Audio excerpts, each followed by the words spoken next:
मिरजेत नव्या सिमेंट रस्त्याची गंभीर त्रुटी, कडेला मुरूम न टाकल्यानं अपघाताचा धोका वाढला. वंटमुरे कॉर्नर ते डॉक्टर नईम शेख यांच्या दवाखान्यापर्यंत नुकताच सुमारे महिन्याभरापूर्वी सिमेंट काँक्रीटचा रस्ता तयार करण्यात आला.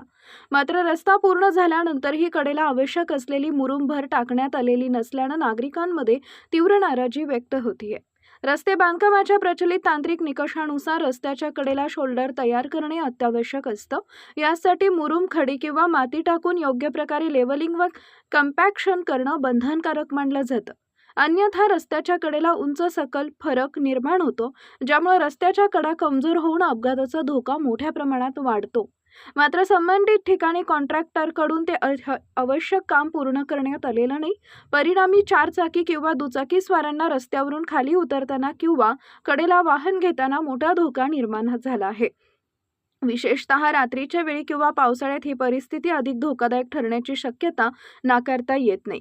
या संदर्भात सार्वजनिक बांधकाम विभागानं तात्काळ पाहणी करून संबंधित कॉन्ट्रॅक्टरवर कारवाई करावी. तसेच त्वरित मुरूम भर टाकून रस्त्याच्या कडेला सुरक्षित शोल्डर तयार करण्याचे आदेश द्यावेत, अशी जोरदार मागणी नागरिकांकडून होतीये. एखादी गंभीर दुर्घटना घडण्यापूर्वीच प्रशासनानं याची दखल घेऊन संबंधित काम पूर्ण करून रस्ता पूर्णपणे सुरक्षित, धोकामुक्त करणं आवश्यक आहे. अन्यथा येणाऱ्या काळात याचे गंभीर परिणाम भोगावे लागू शकतात.